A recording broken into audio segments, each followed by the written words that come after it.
Salut à tous. J'espère que vous allez bien. Aujourd'hui, on va parler d'un sujet un peu sérieux, mais ultra important. Comment on fait pour rester motivé quand on a l'impression que tout part en cacahuète? On a tous connu ça, ces moments où on a juste envie de tout plaquer, de se rouler en boule sous la couette et d'attendre que ça passe. Dans cette vidéo, je vais vous dévoiler les 7 étapes, les 7 secrets que j'utilise personnellement pour transformer ces moments de galère totale en véritable tremplin. On va décortiquer ensemble une méthode qui va vous permettre de hacker votre cerveau pour qu'il ne lâche jamais l'affaire. C'est pas de la magie, c'est de la psychologie, et ça marche du tonnerre. Vous êtes le héros de cette histoire. Votre quête, retrouvez cette flamme, cette envie de tout défoncer, cette motivation qui vous fait vous lever le matin. Mais il y a un obstacle, un boss de fin de niveau. Ces jours sombres, ces échecs, ces coups durs qui vous mettent KO, technique. Le but de cette vidéo, c'est de vous donner les armes pour affronter ce boss et le battre à plate couture. Je vous garantis qu'à la fin, vous aurez une toute nouvelle perspective sur les difficultés. D'ailleurs, restez bien jusqu'au bout, parce que la 7e et dernière étape, c'est honnêtement la plus puissante, celle qui peut littéralement changer votre vie. C'est le cheat code ultime. Alors, si vous êtes prêt à reprendre le contrôle et à ne plus jamais vous laisser abattre, faites-moi plaisir, explosez le bouton. S'abonner juste en dessous. Activez la cloche, comme ça vous ne raterez aucune des prochaines vidéos qui sont là pour vous aider à avancer, même quand tout semble perdu. On est une équipe, on avance ensemble. Allez, c'est parti, on plonge dans le vif du sujet.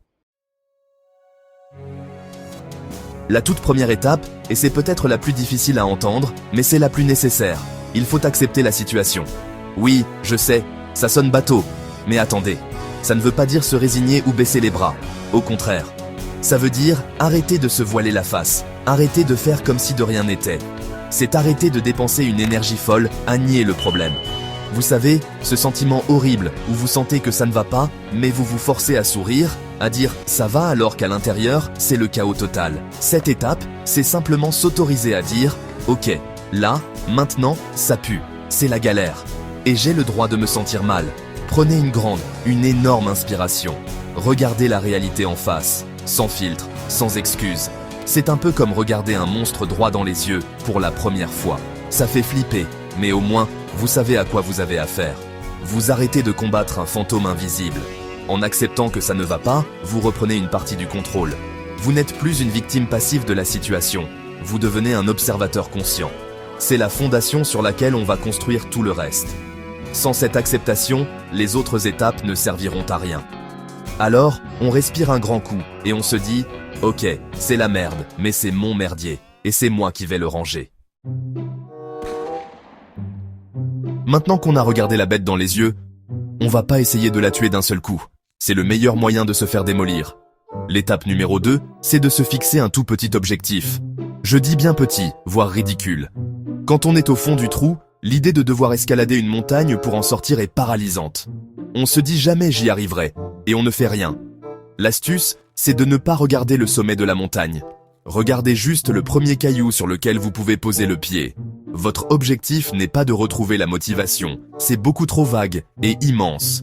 Votre objectif, ça peut être faire mon lit ce matin, ou répondre à un seul email important, ou encore sortir marcher 5 minutes. Un truc si simple que c'est presque impossible de ne pas le faire. Le but ici n'est pas la productivité. Le but est de créer un mouvement, de rompre l'inertie. Chaque petit pas, chaque micro-objectif atteint, c'est une petite décharge de dopamine dans votre cerveau. C'est une victoire. Et une victoire, même minuscule, ça vous rappelle que vous êtes capable d'agir et de réussir. C'est comme ça qu'on commence à reconstruire la confiance en soi, brique par brique. Alors, quel est votre tout petit pas pour aujourd'hui ? C'est une erreur que j'ai faite des dizaines de fois. Quand ça va mal, mon premier réflexe, c'est de m'isoler, de me couper du monde. Je me dis que je ne veux embêter personne avec mes problèmes, que je vais gérer ça tout seul comme un grand. Grosse, immense erreur. N'affrontez jamais la tempête en solitaire. L'être humain est un animal social. On est câblé pour fonctionner en groupe, pour se soutenir. Essayer de tout gérer seul quand on est au plus bas, c'est comme essayer de jouer à un jeu en mode coop, mais tout seul. C'est beaucoup plus dur et beaucoup moins fun. Cette 3e étape est cruciale. Entourez-vous des bonnes personnes.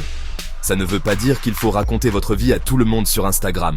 Non, Ça veut dire identifier une ou deux personnes de confiance, un ami, un membre de votre famille, un mentor, et oser leur dire « Écoute, en ce moment, c'est pas la fête du slip ». Juste le fait de verbaliser ce qui ne va pas, de le sortir de votre tête, ça a un pouvoir thérapeutique incroyable. Un simple message, un appel, un café, ça peut complètement changer la dynamique de votre journée. Vous réalisez que vous n'êtes pas seul et que vos problèmes, vus de l'extérieur, sont peut-être moins insurmontables que vous ne le pensiez. Alors, s'il vous plaît, ne restez pas seul. Quand on est dans une mauvaise passe, notre cerveau a une fâcheuse tendance. Il oublie tout le positif. Il se concentre uniquement sur l'échec présent, sur la difficulté du moment. C'est comme s'il mettait un filtre noir et blanc sur toute notre vie. Il faut activement lutter contre ce biais de négativité. Et pour ça, j'ai une technique que j'appelle le Hall of Fame personnel. C'est très simple. Prenez un moment, juste quelques minutes, fermez les yeux si besoin, et forcez-vous à vous rappeler de toutes les galères que vous avez déjà surmontées dans votre vie. Pensez à cet examen que vous pensiez avoir raté et que vous avez réussi. Pensez à cette rupture douloureuse dont vous vous êtes remis. Pensez à ce projet pro qui semblait impossible et que vous avez mené à bien. Pensez à cette peur que vous avez affrontée. Chacun de nous a une liste longue comme le bras de victoires passées, petites et grandes. Le problème, c'est qu'on les oublie. Faites l'effort conscient de vous les remémorer. Vous n'êtes pas un débutant dans le jeu de la vie. Vous avez déjà battu des boss, vous avez déjà gagné des niveaux. Vous êtes beaucoup plus fort et plus résilient que ce que votre cerveau déprimé essaie de vous faire croire en ce moment. Quand un ordinateur bug, qu'est-ce qu'on fait? On le redémarre. Pour notre cerveau, c'est un peu la même chose. Quand il était bloqué dans une boucle de pensées négatives et de démotivation, il faut le forcer à redémarrer sur quelque chose de positif. C'est le but de la 5e étape, créer une routine positive. Attention, je ne parle pas de transformer votre vie du jour au lendemain. De vous lever à 5 heures du matin pour faire 2 heures de sport et méditer face au soleil. Non, non, non.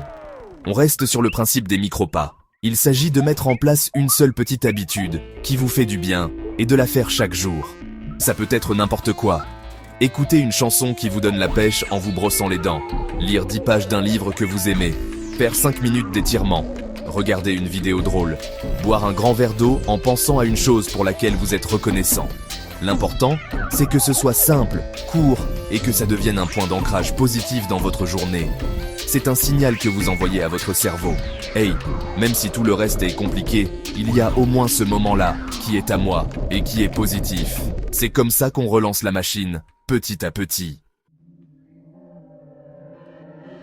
On avance bien là. Vous avez accepté la situation. Faites un premier pas. Parlez à quelqu'un, vous êtes souvenu de votre force et vous avez mis en place une routine. C'est énorme. Maintenant, il faut s'assurer que le moteur ne cale pas. Et pour ça, il faut du carburant. Ce carburant, c'est la récompense. L'étape 6 consiste à célébrer chaque petite victoire. Et quand je dis chaque, c'est chaque. Vous avez réussi à faire votre lit comme vous l'aviez prévu? Bam, récompense.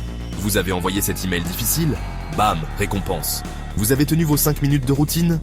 Bam, récompense. La récompense n'a pas besoin d'être un truc de fou. On ne va pas s'acheter une Rolex à chaque fois qu'on fait la vaisselle. Ça peut être un épisode de votre série préférée, un carré de chocolat, 10 minutes à scroller sur TikTok sans culpabiliser, une musique que vous adorez à fond dans les oreilles. Le but est de créer une association directe dans votre cerveau. Effort égale plaisir. En faisant ça, vous piratez le circuit de la récompense. Vous apprenez à votre esprit que faire des choses difficiles, ça apporte du bon. C'est comme ça qu'on transforme des corvées en défis stimulants. Ne sous-estimez jamais le pouvoir d'un bien joué que vous vous adressez à vous-même. On y est. L'étape finale. Celle que je vous ai promise au début. Si vous ne deviez retenir qu'une seule chose de cette vidéo, ce serait ça. Toutes les étapes précédentes vous ont permis de vous remettre en mouvement, de gérer le présent. Cette dernière étape, elle, va vous tirer vers le futur. C'est la visualisation. C'est l'arme la plus puissante de tous les athlètes de haut niveau, de tous les entrepreneurs qui réussissent. Et c'est d'une simplicité déconcertante. Chaque jour, prenez 2 à 3 minutes pour fermer les yeux et vous imaginez avec précision avoir surmonté votre difficulté actuelle. Ne vous contentez pas de penser « Ah, ce serait cool si ça allait mieux ». Non.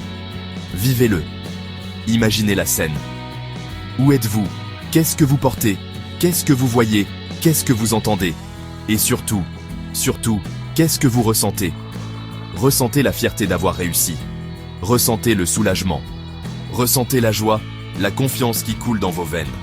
En faisant ça, vous ne faites pas que rêver. Vous donnez à votre cerveau une destination claire. Vous lui montrez la photo de la ligne d'arrivée. Et votre subconscient va alors tout mettre en œuvre pour faire de cette image une réalité. C'est ce qui va vous porter quand vous aurez envie de lâcher. C'est votre pourquoi. C'est ce qui change absolument tout. Voilà, on a vu les 7 étapes. De l'acceptation à la visualisation, vous avez maintenant une véritable boîte à outils pour affronter les coups durs. C'est une méthode complète qui, je vous le promets, peut faire une différence énorme. Mais ne me croyez pas sur parole, essayez. Choisissez une étape, la plus simple pour vous, et commencez dès aujourd'hui. N'oubliez pas que le plus grand changement commence toujours par le plus petit des pas. Vous avez en vous une force que vous ne soupçonnez même pas, et j'espère que cette vidéo vous a aidé à en prendre conscience. Le but n'est pas de ne plus jamais tomber, c'est d'apprendre à se relever toujours plus vite et plus fort. Maintenant, cette vidéo est une pièce du puzzle. Si vous voulez aller encore plus loin et vraiment maîtriser l'art de rebondir, j'ai fait une vidéo complémentaire qui vous apprendra à transformer chaque échec, chaque erreur, en une opportunité de croissance. C'est la suite logique de ce qu'on vient de voir. Pour la regarder, c'est très simple, il suffit de cliquer juste ici, sur le lien qui s'affiche à l'écran. Et bien sûr, si ce n'est pas déjà fait, c'est le moment ou jamais. Abonnez-vous pour ne rien rater des prochaines vidéos. On continue cette aventure ensemble. Pour finir, je veux vous laisser avec une pensée. La vie, ce n'est pas d'attendre que l'orage passe, c'est d'apprendre à danser sous la pluie. Les moments difficiles ne sont pas là pour vous détruire, ils sont là pour vous révéler votre propre force. Rappelez-vous, ce n'est pas la tempête qui vous définit, mais la façon dont vous la traversez. Prenez soin de vous, on se retrouve très vite. Ciao.